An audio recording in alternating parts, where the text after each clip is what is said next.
Have you seen the fountain at Lake Eola? It's huge! Check out this lady's head. It's huge! Lake Eola swan boats are incredible. They're huge! Did you know there's almost a mile of walkway around Lake Eola? It's huge! Have you seen the feet on this guy? They're huge! Did you know that a swan's bill is larger than a duck's bill? That's huge! Have you seen the trees at Lake Eola? They're huge! Lake Eola bandshell, it's huge!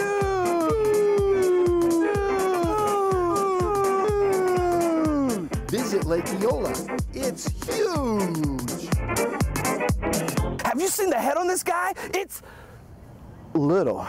It's not really that big.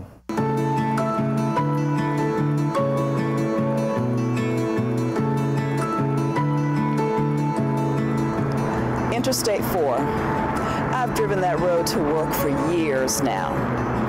I loved driving it. I enjoy getting into my car, driving to work, rocking out to my music, and seemingly get into work in no time flat. All of that's changed now since Interstate 4 started the Ultimate Project. Now the roads are jammed. Coming into and leaving work, it's just stop and go traffic. Everyone's frustrated, and it's just not fun anymore. That's why I take alternative transportation. Its proven track record of relieving symptoms such as sitting in traffic and road rage leaves me feeling relaxed and ready for the workday. And with Huey Avenue being closed for a full 18 months, it's important that you also consider alternative transportation. It worked for me. Maybe it'll work for you too. Alternative transportation. Proven fast relief from traffic jams, road closures, and road rage. Not taking alternative transportation could produce side effects that include drowsiness, extreme irritability, increased sweating, bouts of rage, headaches, slurred speech, Tourette syndrome, narcolepsy, nausea, upset stomach, diarrhea, constipation, body, swelling in hands and feet. Ask your doctor if alternative transportation is right for you. Chances are, the answer's yes.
Good morning. Welcome to the December 10th, 2018 workshop of the Orlando City Council. Screen. Am I on? No? Oh, I muted my own mic. There you go. Okay, let's start over with that. So good morning. Welcome to the December 10th workshop of the Orlando City Council. Council, 6 months or so ago, you voted on renewing the ambassador program in our downtown, and we wanted to give you an update. They've been very successful, and there's Thomas is going to give us an update on our ambassador program. Thank you, and good morning, Mayor Dyer, members of the council, ladies and gentlemen. In this workshop this morning, we actually want to cover two subjects. As the mayor just indicated, we're going to give a brief overview of roughly the first 100+ days of our Downtown Ambassador program, as well as a reveal and a launching, if you will, of a new public awareness campaign, which we feel very excited about and are very confident that will help in our efforts to address the most vulnerable population amongst us, and particularly the panhandling element of the downtown experience. As you will recall, we launched Ambassadors back in August, and the Ambassadors provided on-the-street customer service, real live connection 7 days a week, 7 a.m. to 11 p.m., provide additional eyes and ears for the fire department, the police department, our HOPE team, as well as our downtown clean team. Again, the program launched in early August, and in addition to that, we launched it because downtown, as you know, continues to grow. If you look at all the projects, all the buildings that are being built, new businesses, new residents, and of course, visitors coming to address both businesses and residents continue to come into downtown, and with that growth, the needs of downtown continue to grow. So to further meet that wide range and variety of needs and elevate the downtown experience for everyone, you, the CRA, of course, entered into an agreement with Block by Block, who manages more than 100 such programs around the nation for our Downtown Ambassador program. I'd also like to point out to Mayor and Council that this meets another one and supports another one of the Project DTO initiatives, which recommends and includes making the downtown, and I quote, making the downtown experience easier and more satisfying by supporting additional downtown clean and safe programming. So again, in early August, we launched, and we have a brief video here to show you the initial reception from the community and the media on that launching.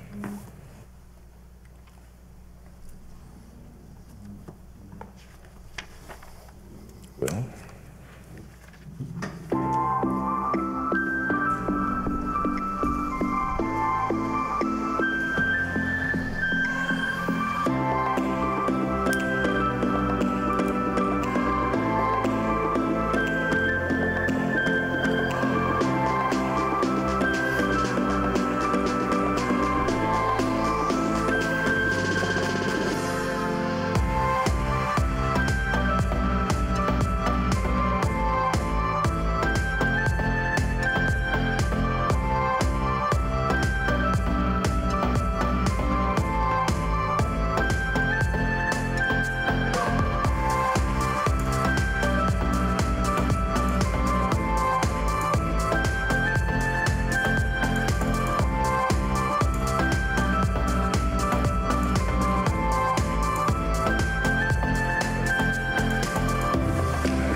Okay, so obviously we had to decide on what the coverage area would be for the Ambassador program. So what you see before you obviously is a map of the CRA, and I'm not sure if you can see that it's very small print, but the items in the middle, both the green and the yellow areas, the Central Business District and the Lake Eola area, are what we call standard zones. Those zones are patrolled 7 days a week, 7 a to 11 p.m.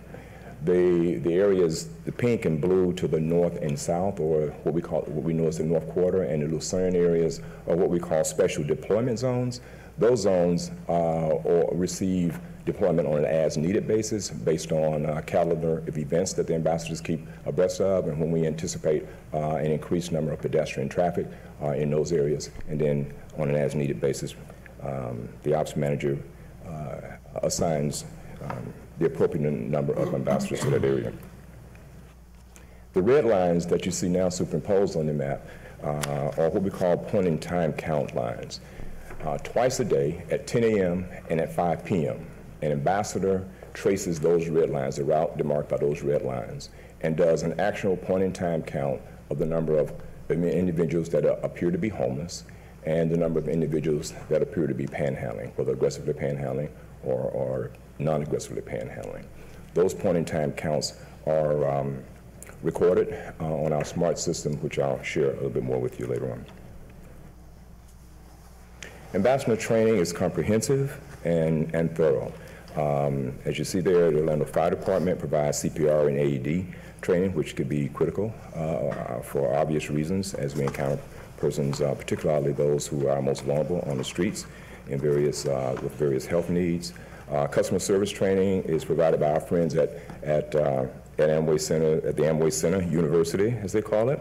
Outreach training come from both the Healthcare Center for the Homeless as well as our friends at the Central Florida Commission on Homelessness. And of course, Block by Block has its own corporate core training program for all of its employees, and that is extended obviously to our ambassadors as well. And it includes their SMART system, which is a real-time reporting system. Each ambassador carries an iPad-type device and records each and every incident real-time on that device, and that is what captures the statistical data that we will share with you in a few moments. They also get briefed up on local laws and safe ways of reporting emergencies, additional customer service training. They're trained to be very proactive in the customer service and radio etiquette. In addition to bicycle training, which comes with I counted, 14-page manual and a test. Finally, each ambassador is giving 40 hours of Class D security training for unarmed security and receives their license. Again, ambassadors are trained to be proactive, so they're trained to not just walk by and observe, but if they see a situation that would seem to benefit from their interaction, they are to initiate that interaction. And that goes from assisting as safety escorts for downtown employees and residents, or helping visitors navigate to our many venues for the hundreds and hundreds of events that we have in downtown, and of course connecting our most vulnerable individuals to critical social services, in addition to curbing aggressive panhandling. They also, as I said earlier, reach out to the Downtown Clean team to help with the beautification of downtown and assist in making sure that downtown is kept clean. I've overemphasized and will once again that they are to engage proactively, and as you can see, these are actual shots of just in real time where ambassadors are in one hand working with visitors, and in another because of a car that actually went down on South Street and Orange Avenue are jumping right in to help. This is what we expect of ambassadors. Again, it improves the overall downtown experience. I'd like to share some anecdotal things with you now. We had a visitor from Leesburg, Florida, who recently stayed at a downtown hotel, the Grand Bohemian, and he indicated that while he enjoyed the entertainment in the area, he was most impressed with the security staff that he saw riding bikes along Lake Eola during his daily walks there. He said it was nice knowing that security assistance was nearby. Additionally, as you can see, ambassadors are trained to roll up their sleeves and jump right in when there's a real-time need, as in the case when they're moving the car that you see before us. Additionally, there have been instances, as you would expect, where ambassadors have been called by stakeholders, managers of businesses or operators of downtown businesses, to come in and intercede and help with them to alleviate problems or circumstances brought about by panhandling that was not desirable at those businesses. Here's another story that I wanted to share with you. This is a letter that came, an email that came to us from Jay and Barbara McMullen of Winter Gardening, and if you don't mind, I'd like to read it. It says, "My wife and I wanted to let you know how much of a help David Williams was to us when we were downtown this last Friday night to meet friends at a comedy club. He helped us with our parking situation and gave us directions to the comedy club. He also told us all about how your service works. This really is an excellent service, especially for those of us who don't go to downtown Orlando very much. David was friendly, polite, and very professional. He is an excellent asset to your organization." That's the kind of anecdotal story we like to get, and we like to hear, we like to know that people are benefiting and that the program has value. But this particular story goes much beyond that. So David Williams actually is a veteran who was on the streets homeless for 14 years. And David is here with his wife, his lovely wife, Phyllis. I'm going to ask them to stand in just a moment, but I will tell you that when I have seen David on the streets at night, he has shared with me that he was actually attracted to the ambassador program when he saw the launching on television. He was not an original ambassador, but he saw it, and it was something, because he had been housed as a part of the veteran surge, the initial veteran surge for permanent supportive housing that you were involved in, and that veteran surge had resulted in him being in permanent supportive housing with wraparound services. He felt like he was compelled to give back to this community, and he shared with me just the other night that actually the only reason he volunteered or applied actually to become an ambassador was because he saw the value and the opportunity in giving back to a community that had given so much to him. I'd like to ask David, and again, and his lovely wife Phyllis, to stand for us. They are here, and we appreciate them. And I think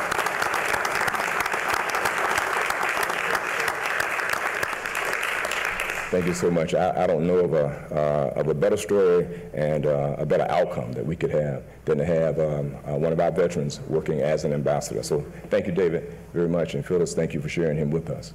We appreciate that. You heard me say that we are additional eyes and ears for the police department, and the mayor knows, and several of you know, that when we were contemplating bringing the program back, we were insistent that we be complementary to OPD, that we not be something that they felt was an obstacle, or in a way that we actually complemented the wonderful service and very vital, important service that they provide to downtown 24/7. Before I get into those stats, there's a statement here I'd like to read that is attributed to our police department. The Orlando Police Department, along with the new ambassador program, business community, and our downtown residents, have worked together in reducing crime and raising awareness for a safer community. Although our data collection process doesn't allow us to specifically attribute the reduction solely to the ambassador program, it is evident that criminal activity has been reduced during the time they have been working with us. The community outreach from our ambassadors and our communications efforts have increased the downtown corridor's level of awareness, enabling OPD to work closer with our citizens. OPD conducted research using all crimes in the requested area and did a comparison from September 1st to November 25th, 2017 to the same period of 2018, and it produced the data that you see before you. A low but double-digit reduction in overall reported crime, 10% reduction in city ordinance violations, and a 9% reduction in petty theft cases. Additional statistics for you. During the period of August 4th through November 23rd or 25th, as you can see here, more than 200 cases of aggressive panhandling were reported, and the point-in-time counts that I told you about that happened at 10 a.m. and 5 p.m. daily, and that takes about 60 to 90 minutes for an ambassador to do that point-in-time count. Has resulted in what you see here. At 10 a.m., we're averaging 60 sightings of panhandling or homeless individuals, and at 5 p.m., slightly below that, at 53. And then if we expand to September 1st to November 25th, there's roughly 100 a day, or 96, as you can see, of hospitality assistance instances happening during the first 100 plus days of the program, and averaging just over 8 safety escorts a day. There have been 77 instances of suspicious activity recorded, some 159 instances of emergency services being contacted, and we have reached out and connected with businesses more than 500 times, and of course, continue to do so on an ongoing basis.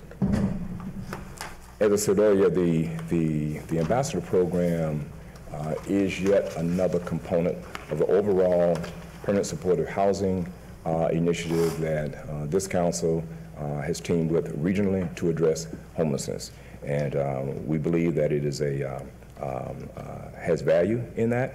There have been more than 220 referrals to our HOPE team by ambassadors as they engage with vulnerable individuals on the streets and determine that those individuals would benefit from various services, leading to, of course, the Housing First initiative that we call permanent supportive housing. As you've heard, in the last few years, there have been 339 chronically homeless individuals that have been housed successfully through our region's permanent supportive housing, and the vast majority of those, some 96%, remain housed, and we have a decrease in both emergency room visits as well as a decrease in the usage of the criminal justice system since, which are, of course, predictable and desired results. You can see here some visible results as we see ambassadors and our HOPE team interacting with vulnerable individuals. The individual to the right gave us permission to use her picture and her story. She had informed Ambassador Ray Lee that she had been staying at Lakeside for months. She had previously stayed at the Salvation Army years ago, and she needed to get in touch with her caseworker, saying that she had her ID. Ray Lee gave her the trifold little handout collateral that we give that shows contact information for the various services, and continued to help her. Then she called Brad, who's one of our red shirts who's been in downtown, as you know, for many years, and Brad came over and started to also work with her. He then found out from speaking to her that she had a sister. He called the sister on the phone. She was able to talk to the sister, and as a result of that, Brad gave her a bus voucher to get her to Aspire. They found out that she was, as he checked the information in the HMIS system, he found out that she was actually registered with Aspire, and so he gave her bus tickets to get to Aspire and to get there so she could get her needs addressed. Again, this happens every day, real time, with ambassadors reaching out to our vulnerable population and then reaching out to what we call our red shirts, or our HOPE team, in order to connect them to the services that they need to get them back into society on a self-sufficient basis. And again, these are the stats that you're now very familiar with from Permanent Supportive Housing. It's been a very successful campaign. 60% reduction in emergency room cost with the pilot individuals tracked, and the 85% decrease in criminal justice usage, again, along with the 339 plus individuals that have been housed and continue to be housed. So back, as you recall, I guess over a year ago now, the panhandling ordinance for the city of Orlando was amended. And when that panhandling ordinance was amended, overly simplified, it removed our exempt zones known as blue boxes from the streets of downtown Orlando. And panhandling, which had previously been illegal with the exception of those exempt zones, no longer had those exemptions, and therefore the exempt zones were now done away with, and panhandling started to occur throughout the public right away within downtown. Many of you probably got phone calls and emails. We did, and there was a reaction as people perceived what they felt was an increase or a spike in panhandling activity throughout downtown. As a result of that, the Downtown Business Council, which is a group that is co-convened by Shelley Lawton over at the Commission, the Regional Commission on Homelessness, as well as Bridget Keefe at Downtown Orlando Partnership. They co-convened a group of downtown stakeholders called the Downtown Business Council. And one of the first things the Downtown Business Council commented about in meetings and wanted something done about was this perceived spike, if you will, in panhandling in downtown. And so your Downtown Development Board agreed to take on that challenge. We knew that we needed research in order to have data as to what would be the most effective means of addressing that challenge and curbing aggressive panhandling in downtown. So we contracted with Prismatic, or Hello Prismatic, our agency of record, to conduct research and to determine what would be, again, the most effective means of addressing panhandling in downtown in a manner that would be positive and compassionate and consistent with the rest of our permanent supportive housing efforts. I'd like to ask Stephanie Darden-Bennett, who is the Chief Creative Officer, I believe is the title, of Prismatic, to come up and present the results of that effort. Good morning, everyone. Good morning, Stephanie. Great to see you today. And so as Thomas mentioned, our team has been engaged to assist in what is a very challenging, predicament that cities all across the world are facing. So we're not alone in this by any means. And, the true purpose and goal of this is, I would best describe it as, while we're trying to reduce and curb aggressive panhandling and panhandling downtown, more than that, we're trying to develop a strategy that's going to help us work together to actually affect change. And so in this respect, while many people give out of the kindness of their heart, and we found this in the research, the unfortunate part is that is a very short-term solution, and it doesn't work for long-time measures. And so what we started off doing in our process was engaging in research. And as part of that research, what we did was we looked at available studies that have already been conducted. San Francisco actually did a really great, robust study that involved both panhandlers as well as givers. And then we also then took that information to help us begin to shape what are some of the gaps and things that we want to know about Orlando specifically.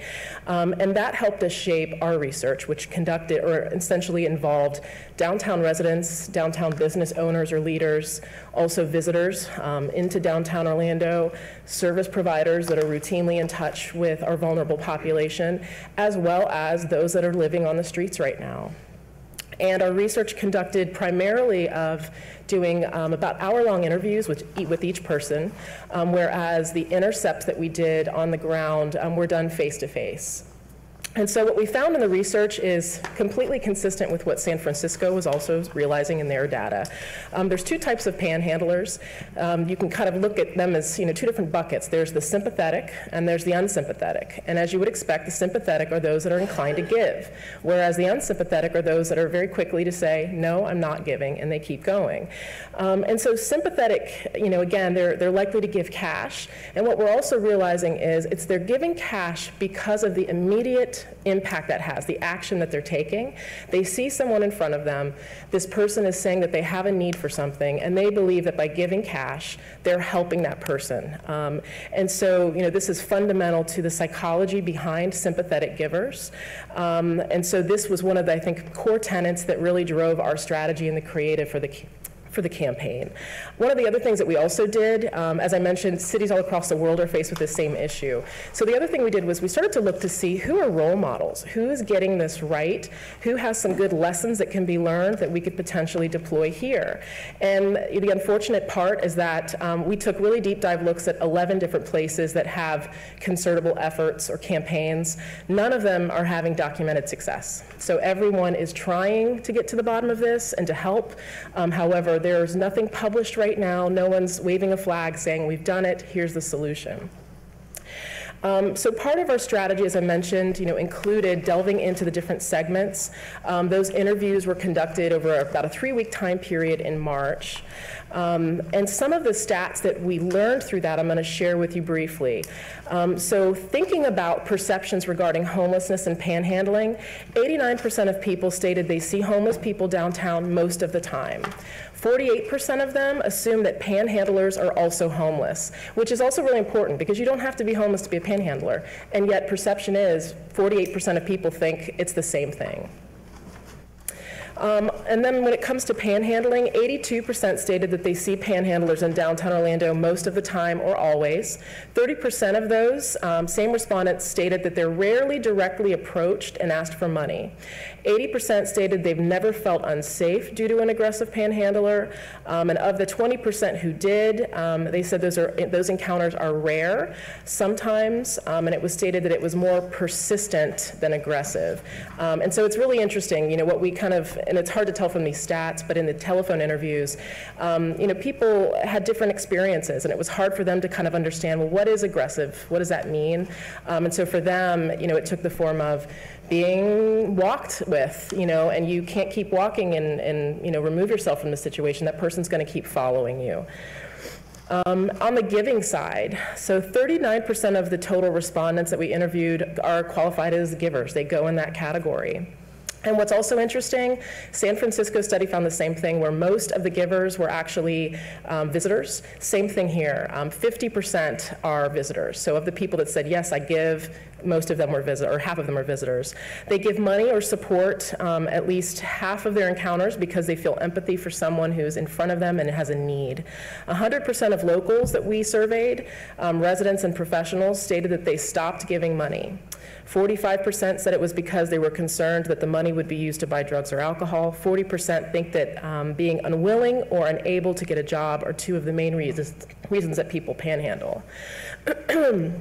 On the awareness side, 34% cite social media as their primary source when they're learning about information regarding panhandling and homelessness. 74% stated that if they had information about resources for food, services, and necessities, they would absolutely share it when approached by a panhandler. 50% would share it only, though, if they knew that the resource could provide immediate help. And that's a really important distinction, too. What we also learned in the research is that you have to, if we're going to start to change behavior and urge people to stop giving away cash and start to adopt a new solution that's going to help us all band money together to provide increased and better services, it has to be immediate. It has to be something that they're able to do right then and there. It can't be okay, well then I'm going to go home and I'm going to go to this website and submit support. It won't work that way. There has to be an immediate action as part of that. And then I think a really important thing for all of us to understand too is the outlook of every single person that we interviewed. They believe that homelessness and panhandling can be reduced, but never eliminated. So they do see this as a societal issue that is going to always be there, and therefore we have to develop new strategies and solutions for how we're going to help everyone. So panhandlers, in the intercepts that we have with panhandlers, 63% of them are not from the Orlando area. 41% of them stated they arrived by Greyhound bus. 90% stated they do not have housing currently.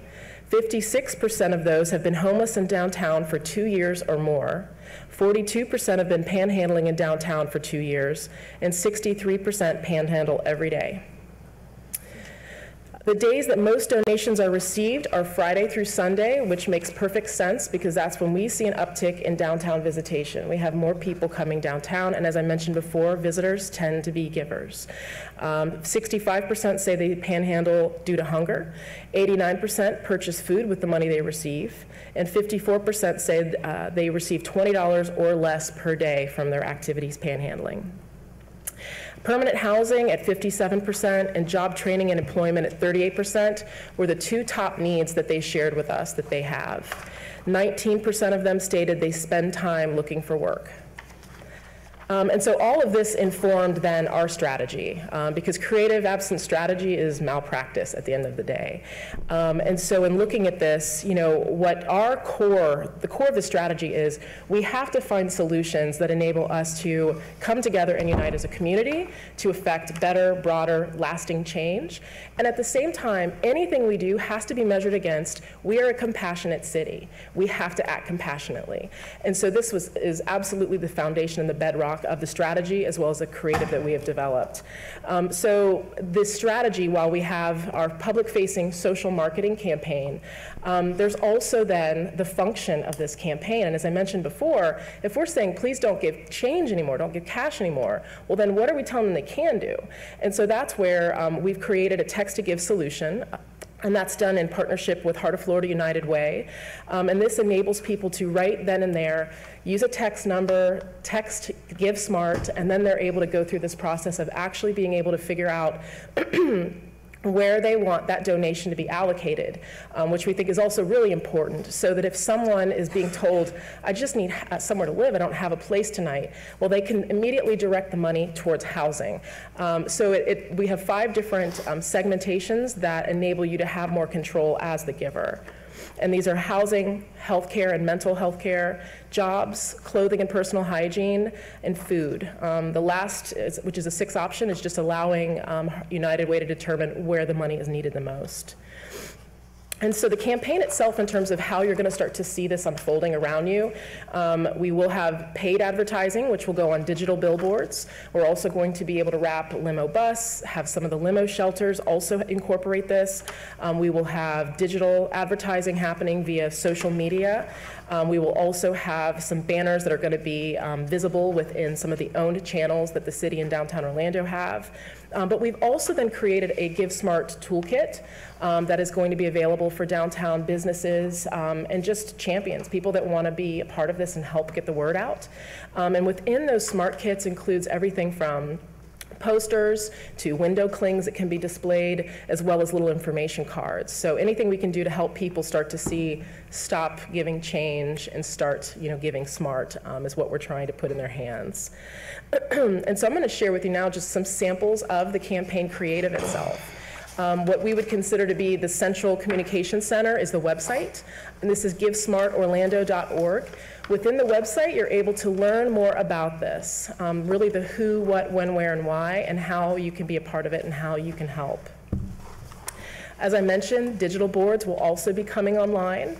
This is an example of one. What's great about the digital boards as well is it enables us to update the campaign creative as time goes on. So for instance, in the future, when there's something else we may need to announce, we may need to say, it could be with regards to what people have helped us accomplish. We'll have the ability to update that creative.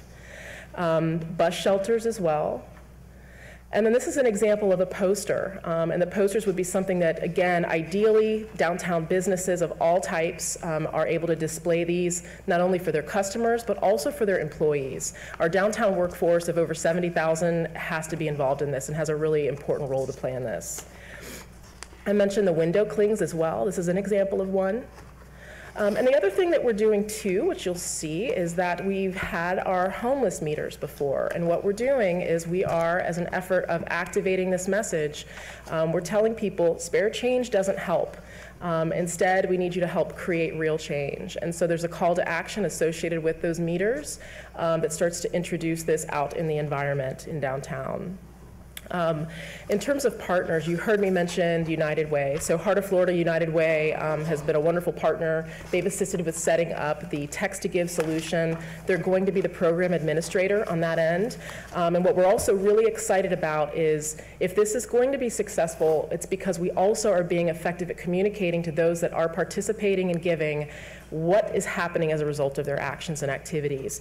And so on a quarterly basis, we will be making announcements through the website as to how much funding has been generated in each of those different categories that I noted earlier today. And this is, again, super critical. We have to let people know what's happening as a result of this change that we're asking them to make. And so with that, I'm going to turn it back over to Thomas. Thank you all. Great job, Thomas and Stephanie. Really good news on the ambassador program. It's nice to make an investment and see some measurable results in terms of the crime reduction and the interactions. And Stephanie, I do have a question on your presentation. On the identity of the people that are doing the panhandling, you have 63% are not from the Orlando area. What does that mean exactly? Because I would assume that 63% or more of the people that are in Central Florida were not born here, so they're Correct. not from the area either. Does it mean that they were already homeless and moved here, or they became homeless once they were here? Or? That's a great question. I don't have the answer to that because all we were looking at is at this moment in time, tell us about yourself and are you from Orlando, born and raised? Did you come here otherwise? We didn't get into the granular level as far as at what point, did you become homeless? But there is a much broader report. Obviously, we really made this, compact for today, and there's a lot of intelligence in that also helps to explain more of the questions that were asked to provide some more guidance on their backgrounds. Okay, great. Questions, comments? Mayor, before we do, yes, there was a couple people that we wanted to make comments. Oh, okay. I'm sorry, I didn't realize there was more to the presentation. No, just, a couple. Monica McCown, who owns Artisans Table and is a member of the Downtown Development Board, has agreed to come and make comments from a business owner-operator standpoint as to impact ambassadors. And then, of course, Bridget Keith, who is Executive Director of our Downtown Orlando Partnership, and along with Shelley, who co-convened that Downtown Business Council that asked us to do something about panhandling, which resulted in the Give Smart campaign, are both here to make comments about those programs. Well, fantastic. Welcome.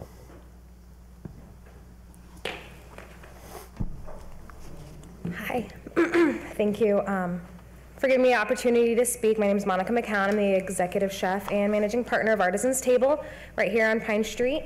I am also a member of the Nighttime Economy Committee, and I was an advocate for the ambassadors before the program was approved. I believe that downtown Orlando is in competition with other destinations in Orlando for local visitors.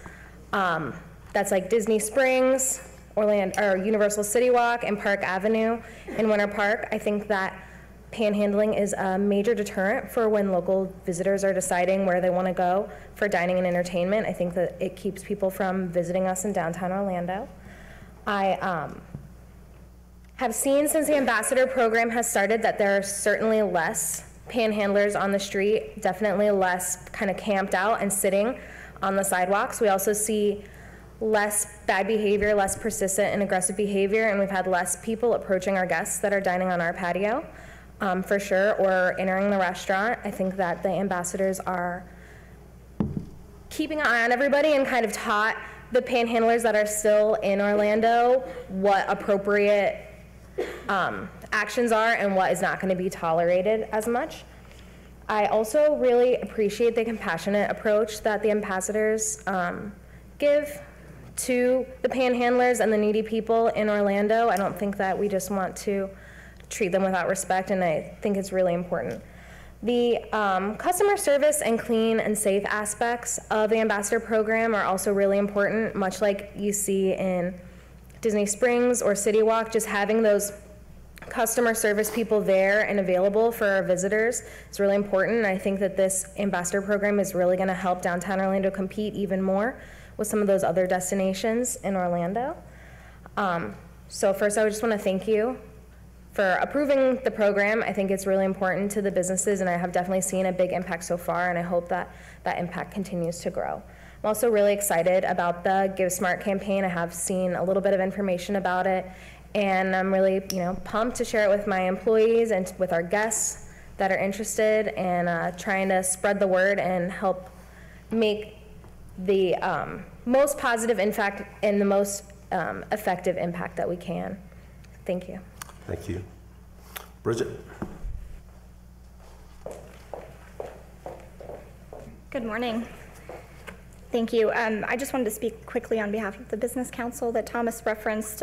This issue has come up obviously a number of times and is a core challenge that our business community faces. And that council is actually made up of not only street level businesses and whatnot, but also large users, real estate, et cetera. So we talked about this a lot and found that the members of that council were not just concerned actually about their interests and their customers and clients, but also felt a little bit helpless and that they didn't know how to help either. So we invited obviously the Downtown Development Board, CRA, and Thomas's team to participate in these conversations, and are certainly grateful to them for championing this new campaign, the Give Smart campaign.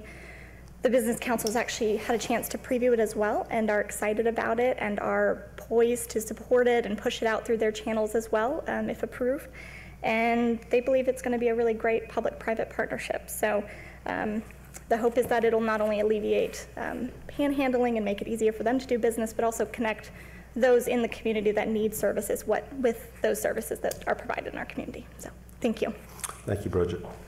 Thank you. And before we go to Q&A, finally, Mayor and Council would like to introduce Kevin Farah, who is our new operations manager for the Ambassador program. Kevin just hit the ground running last week, so we're happy to have him. And sitting next to him is Ray Lee. Ray Lee is probably the best known ambassador we have. She's achieved that status that Madonna and Cher and Prince have. Everybody knows about one name, Ray Lee, and that's it. But she's certainly been a wonderful asset to the team. She's a team leader, and we wanted to have some presence here today.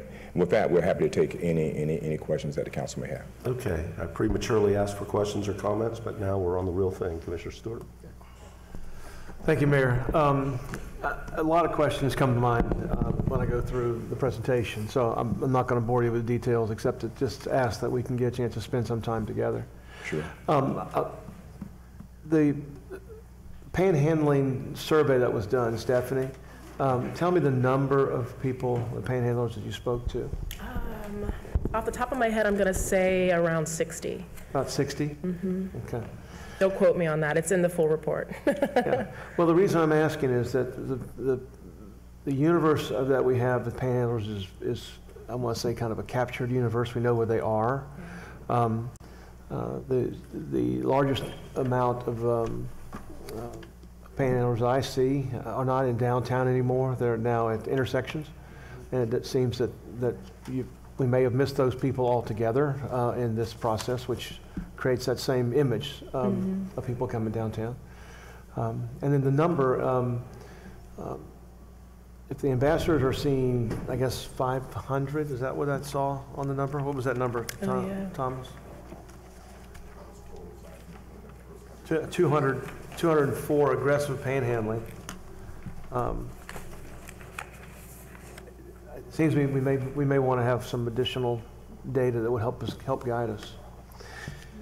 The biggest concern I have is that people who give money on the street to somebody, there's a direct connection to giving money right then. How does the panhandler perceive a direct connection on the Give Smart program? The Give Smart program makes people feel good, and I understand that, and it's important, and they walk through, and there's ways that you can give.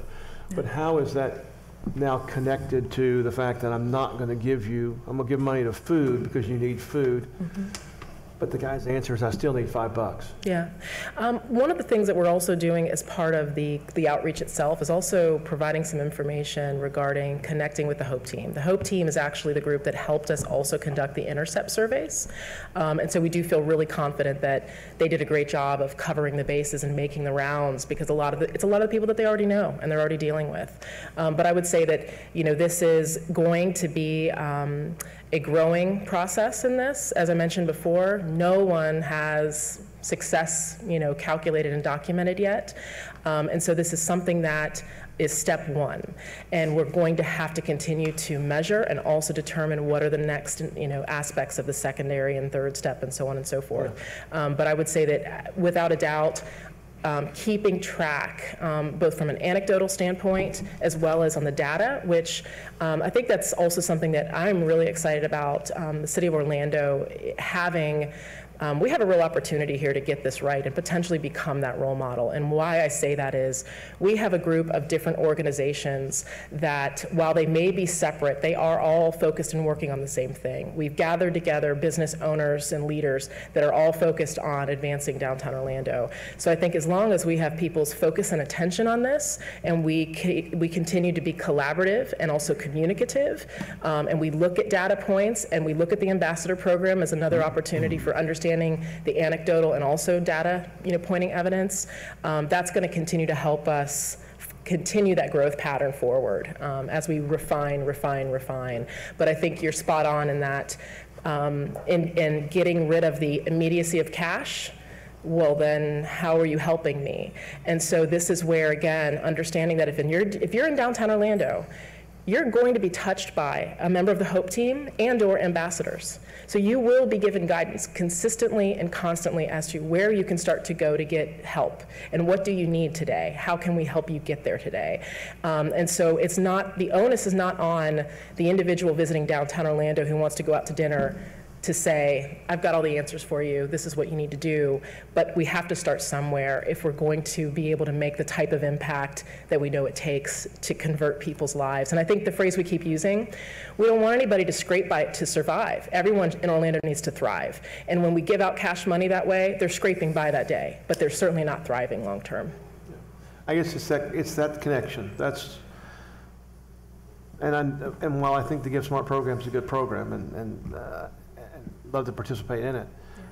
It's that moment in time in which I can't say to a guy, I know you're hungry, I'm going to put $5 to United Way.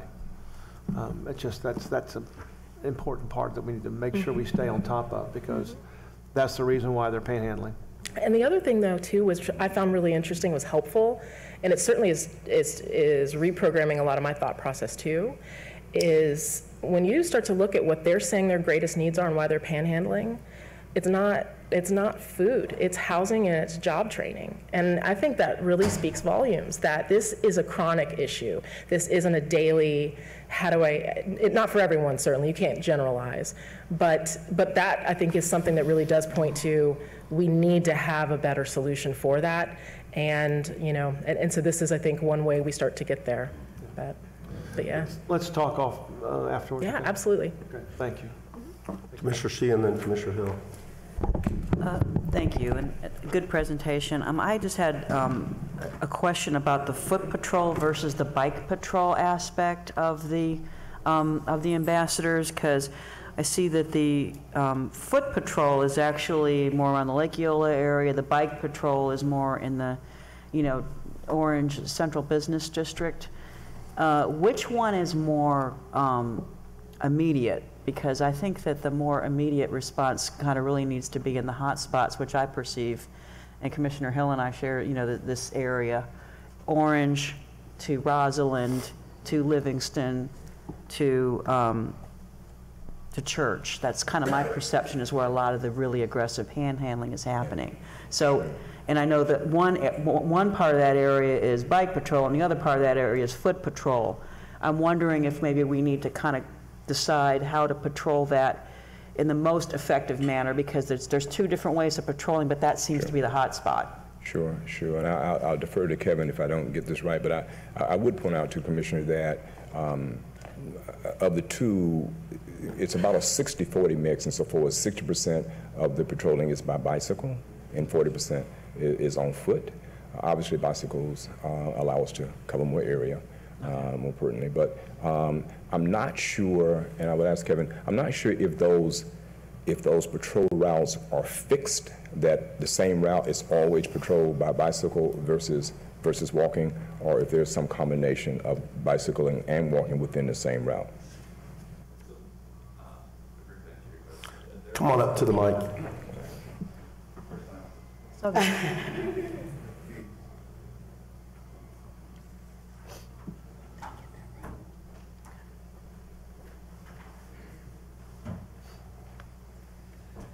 Morning, everyone.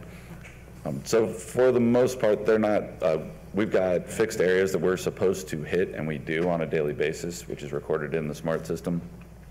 However, a lot of the times we are on a bike patrol, we will get off the bikes and patrol on foot as well to ensure a more personalized coverage, if that makes sense.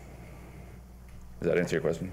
Yeah, and like I say, my concern is I just want to make sure that seems to be the ground zero, so to speak, and so that we make sure that we're covering that with as much, fervor, basically, as possible, because that's where people are getting, that's the feedback that I'm receiving. It's really Orange Avenue, business people getting accosted and things like that. And it is bad for business. I mean, I literally last week had an email from a gentleman who lives in my district that was considering moving his corporate headquarters from downtown because he had been assaulted. And I sent that to y'all.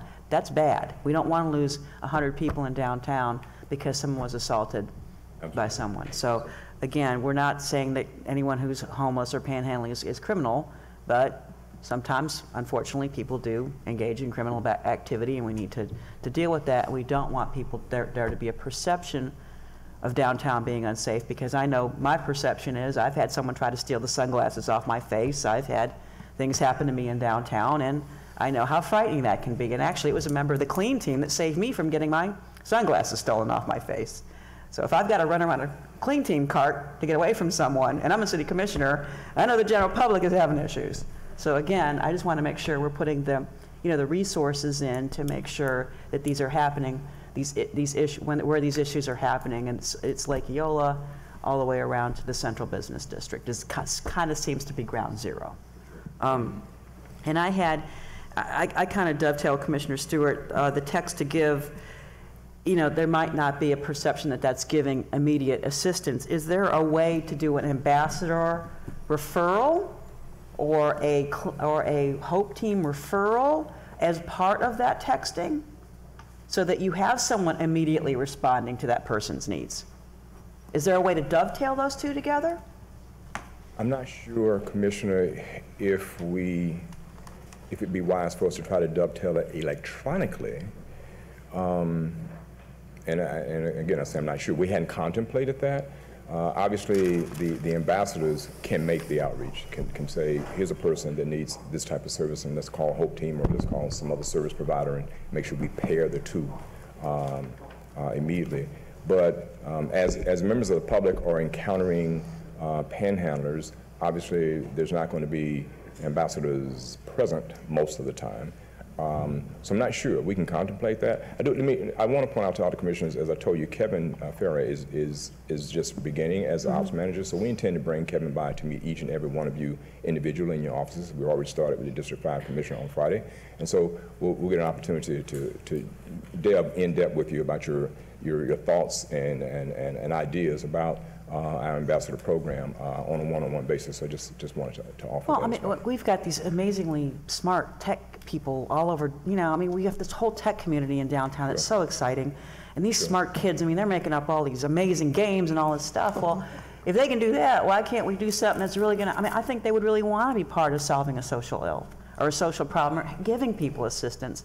I think that would be as much of a, you know, of a passion for them as designing a cool game or app. I really do. You bring good points. Well, I can, if you want, I guess. Yeah. Along those lines, I would say, like, if there was like a Tesla version of this, it's called Samaritan, and it's in 2 cities right now, and we did reach out to them to see if there was any way that we could also involve that locally. They're not seeking any additional market expansion at this moment in time.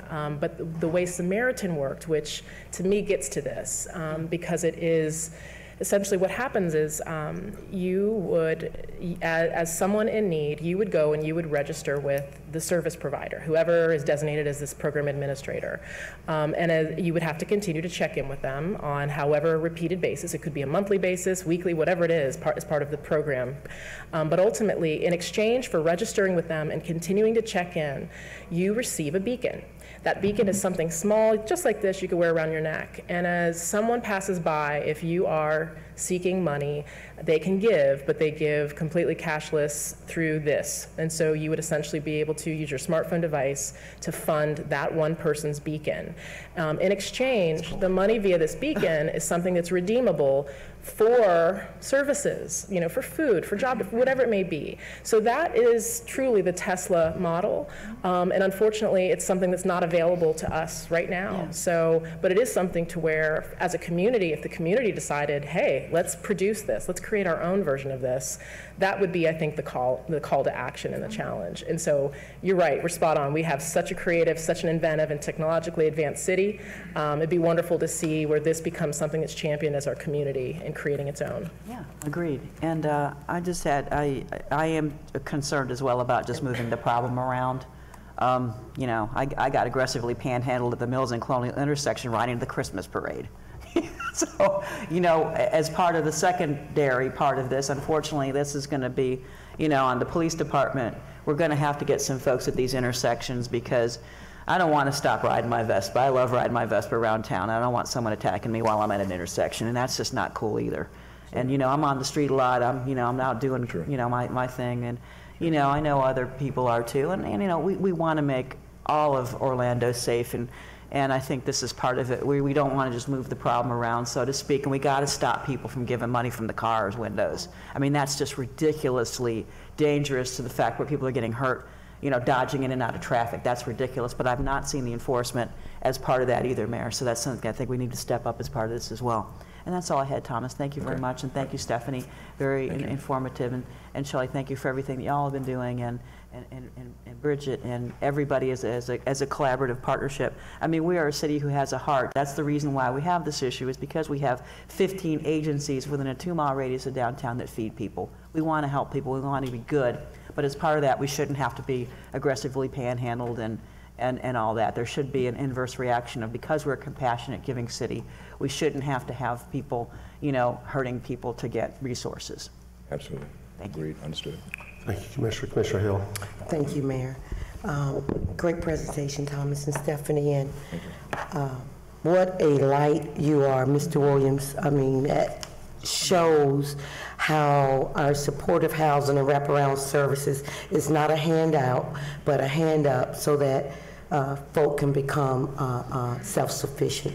So we applaud you, and I know each and every time that you walk through that same corner that you were homeless for 14 years, you walk by friends that haven't quite came out, but I can assure you that you are a beacon and a light to them. And with all these different services and agencies we have, that we will have many more testimonials such as yourself. And And thank you. It always takes a strong woman to be behind a good man. We're building standing by Mr. Williams. And you guys have a happy holidays. And I guess saying that is to say, each commissioner have a different experience.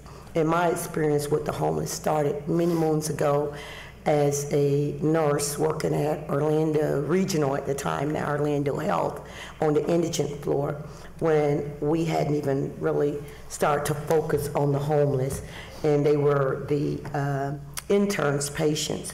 So I truly have a heart for the homeless. Have been homeless myself, and nobody want to be poor, nor does anyone want to be homeless. So I do know this, and before I go there, I want to address and I'll come back to that, with our ambassadors committee that we put together in this program. I think it's the best $750,000 that we've spent yet so far, as we see crime going down there in the downtown corridor.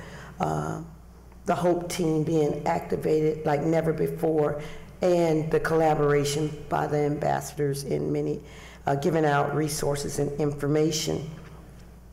What I was hoping, as Commissioner Sheehan somewhat touched upon, is that hot route.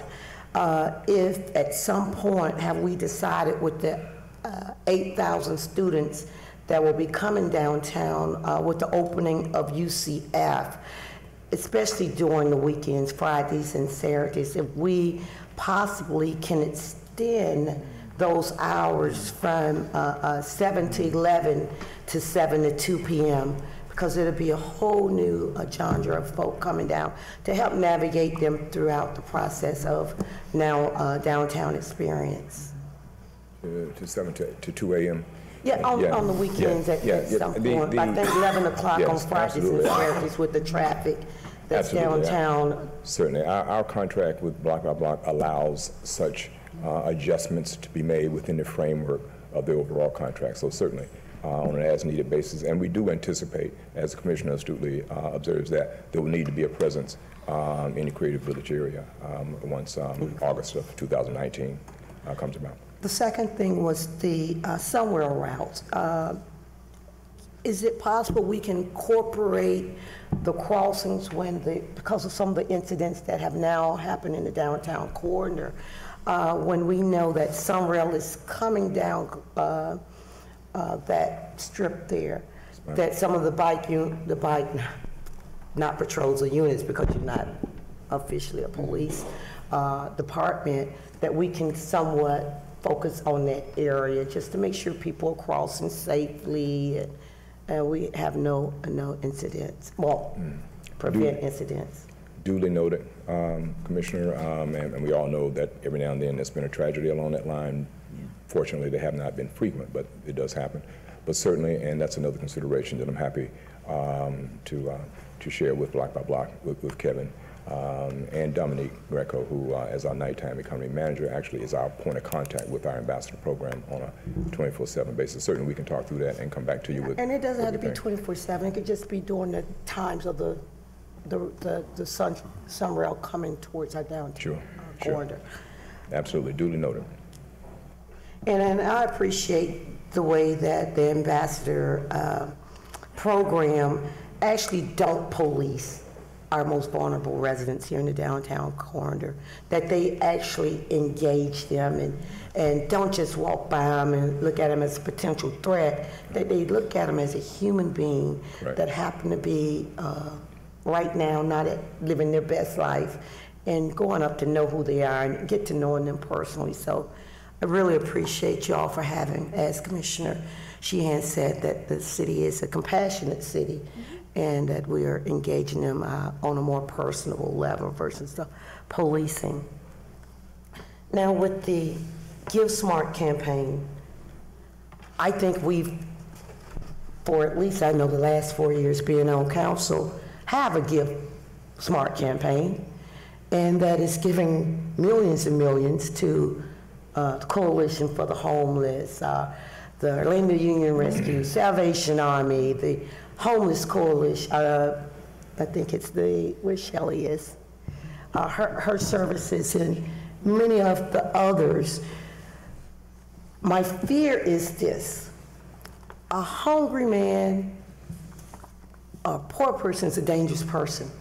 Now, if you take those immediate funds from out of their pockets while crime is going down downtown, they're going to go through some business window. There really are something to think about when we start trying to put these great strategies. I know it's put in place and with great intentions and sensitive motives, but we're giving millions to all these different agencies. I know it might seem like a quarter or a dime, but that adds up to millions after a long point of time.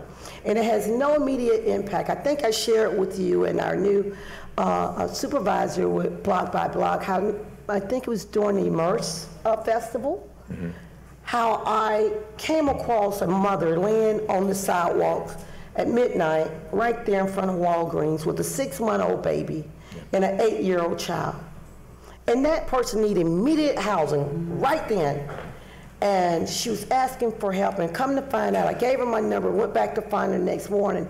And the monies that she had acquired, she had went to one of our local hotels and had gotten lodging for that week by panhandling. Everybody isn't going to buy drugs. Some folk need immediate services right then. And what I found, and which are some great services, and I think I spoke to Shelley about this, is we're focused on the men veterans most likely. When there's families right now sleeping in Lake Eola, sleeping downtown Orlando, I can't get them into the Union Rescue Mission, the women's mission, or the men's mission. I can't get them to Salvation Army because the beds are full. And that's every day of the week. And my fear is we take a few of those funds from those folks, it's going to be a major crisis. And you have to go through United United Way. Yeah, that part. We have to be mindful. Right. We're going to have to be mindful when we continue to keep giving these monies. And I'm not talking about my great friends that run these agencies, which is doing phenomenal work along with everyone else. But sometimes people need some right now money. Understood. Understood, Commissioner. I would point out a couple of things. First, you heard Stephanie, and she showed in her presentation that they researched 11 different cities. And I can tell you in the in-depth report, which we can make available to you, when they debriefed us on that in-depth report, the thing that I came away from that in-depth report, one of the things that stood out to me was that none of those 11 cities has figured this out. There are no programs there that they were able to research that were more than 2 years old, which means people are still struggling, looking for the answer. So we're not in this alone. That's first. It's an incredibly complicated and complex set of issues that we're dealing with. The most complex I've ever seen. The second thing I would say is, obviously, the program does not compel anybody to use the text to give. It is a viable alternative, as you've seen it, presented today. So I suspect two things. One is that some people will continue to feel that they want to give, particularly based on the particular incident in the story when they meet the lady with the 2 children in Lake Eola that you're talking about. Some people are going to do that. Another thing I would bring to Council's attention, because I suspect that media is listening and watching, is we don't expect this to eradicate panhandling. I mean, as I said, we haven't seen a city yet that has been able to eradicate panhandling or homelessness completely. So, I mean, we're working on it. Everything we brought before you today, I think, are just 2 additional components of a comprehensive, holistic, compassionate manner of addressing what is, I think, the most complex issue perhaps facing any of us in our society. And these are just 2 more tools in the toolkit to help make the overall situation better. I understand. I guess I would have preferred, before we even, as I say, I know it's done with great intentions and sensitivity, that before we went out and pumped this billboards and put this on store windows and bus stops, this campaign to give by text, that we would have had something better in place to where not panhandlers, we're looking at people panhandling. They are homeless that have needs. Like you said, jobs and housing and clothing and health care. That there would have been some agencies identified that these folk can immediately go to the very next morning when they're being denied on the sidewalks of Orlando. It needs to be a solution, a right now solution, versus saying, well, you know, we're going to give it to United Way and they're going to decide. Right. That's not going to help these folks that's being told no on the spot. We should have had something more viable put in place so that they can go the very next morning to get some of this money that is being put into whatever this accounting base is. Because right now, there's none, because there's such a great need. Even myself, and I'm struggling with this. There was a family that helped me through my journey. Older woman, 70 years old, with some grands and her daughter, called me 4 weeks ago now, was being displaced and was on the streets of Orlando. I was currently getting my home over in Orange County renovated. Had to stop renovation. Now I got a family of 3 that's homeless, living in my house, and I can't get services for because there's no beds available. Which creating a hardship on me, but I gotta do something. I can't talk about this and not be about it and have a space. This is great conditions now because it's under renovation. But they're not on the streets of Orlando. And everywhere that I call, there's no beds available. Yeah. My response at this point would be this, Commissioner. I understand. I will remind you that the Give Smart Orlando campaign is a direct response to a direct request from a group called the Downtown Business Council, which was made more than a year ago after the blue boxes went away and there was a proliferation or a perceived spike in panhandling. Downtown business stakeholders got together and said, please, city, do something about this. So this is our response to that. This is not being conveyed as an overall, magic or a silver bullet, that takes care of that cures all of the ills of society, including homelessness. I get it. I agree with you 100%. But again, we are responding to our downtown stakeholders who pay that extra meal for the Downtown Development Board to exist, and we're responding to that. So this is focused on that response, and you heard what Bridget had to say as to what their appreciation level has been. And this is my last comment, and of course, I'm a big supporter, and that downtown corner, our business owners within my district, and I am a big supporter. I work well with them all. But I'm also the commissioner of the people. And we have to, when we start, it's not going to get rid of the panhandlers downtown, I assure you. But we also have to find solutions the solution is this Give Back campaign that the business owners said they would agree with. But also, we have homeless downtown residents, and I tell many of my constituents that are homeowners that say, not in my backyard also. Sure. Right? Because they're concerned also that while you're pushing them from downtown, you're pushing them further west to their backyards. So I'm saying this in consideration to my business owners and thinking about my homeowners, where they feel like they're going to the west, not to the east, because Thornton Park's not going to allow it. College Park's not going to allow them to come that way. That we have something set in place when we are dealing with this homeless situation. That's my only request. Understood. Thank you, Commissioner. Commissioner Ortiz. Thank you, Mayor. Commissioner, I can stop blowing you. I mean, this is amazing. What you just said is pure common sense, and that's what the real need is out there. I mean, it's really hard to, I understand this Give Smart. There's definitely a purpose for it, but the reality is that these people look for immediate gratification. They want to have that money in their hands to pay for whatever it is that they're going to pay, food or a place to sleep or whatnot. So one of the questions I had is, what's going to be the fee to maintain this system? I mean, if I give $5, how much of that is going to go to the person? How much is going to be kept for administrative purposes? The Heart of Florida United Way has a standard 15% processing fee, I believe, Commissioner. How much? 15%. 15%. Right, for providing all of the back end, what we call the back end support to it. Okay. All right. That's good to know. How about rehabilitation? Is this somewhere in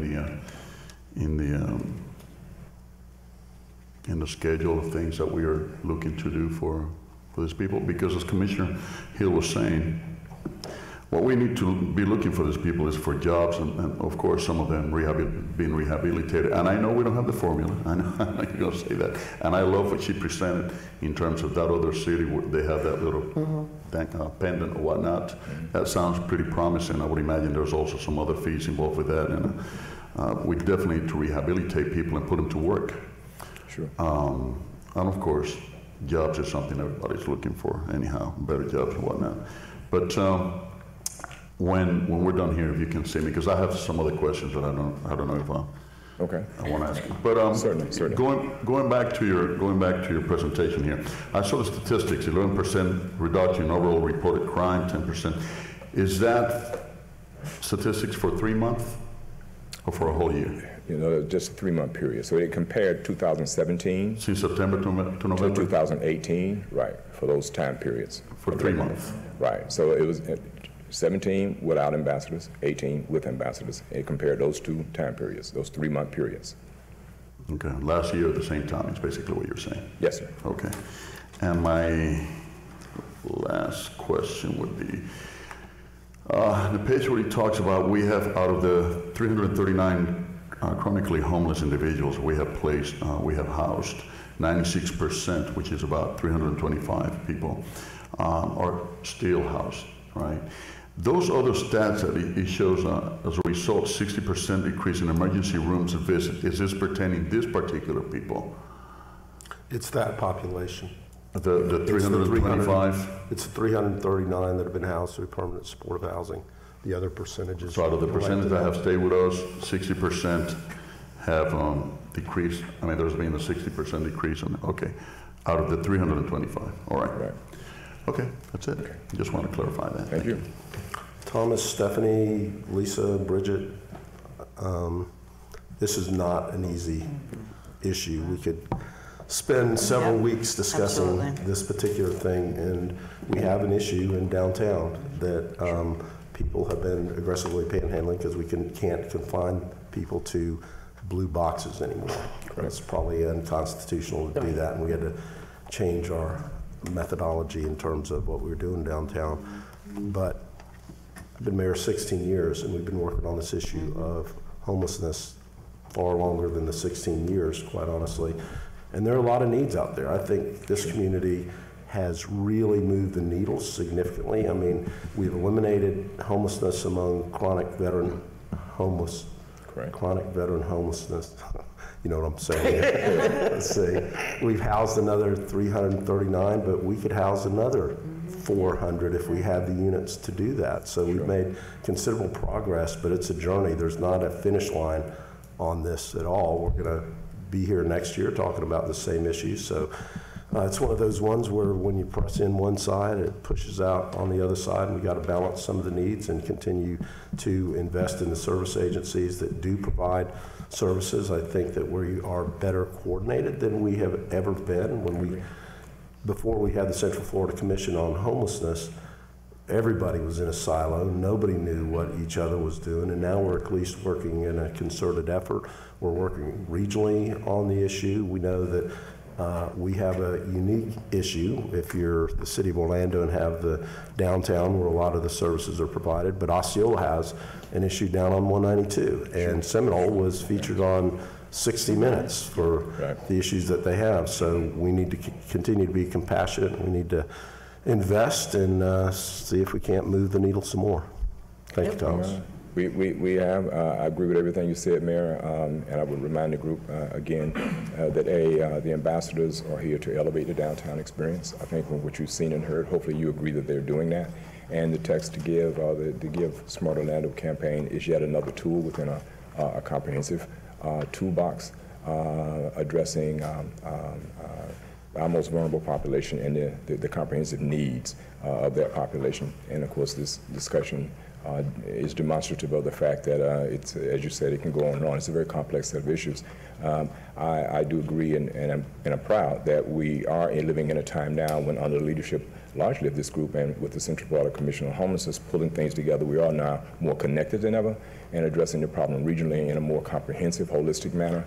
And I think that's already borne fruit and will continue to show benefits to our homeless constituents. So we appreciate the opportunity. We appreciate you allowing us to do what we do. I'll remind you that the CRA also, in addition to the city, does, as the Commissioner from the District 5 pointed out, we fund several other programs addressing this, permanent supportive housing at Homeless Services Network, HSN, and the Regional Commission, and others that she pointed out. So we're doing what we can, and through to the Regional Commission, I think there's also efforts to bring in even more private sector collaboration and support. And so working together with public and private, that 3P they talk about, or P3, public-private partnership, hopefully we'll get it done. But the last thing I'll say yet again, of those 11 cities, none of them said, yes, we've got it figured out, here's how you do it, and this has worked for us. So it's a daunting task, but we appreciate your investment in allowing us to continue to be innovative as we address the needs of your constituents. Thank you. Thank you, everybody. And that will conclude our workshop for today.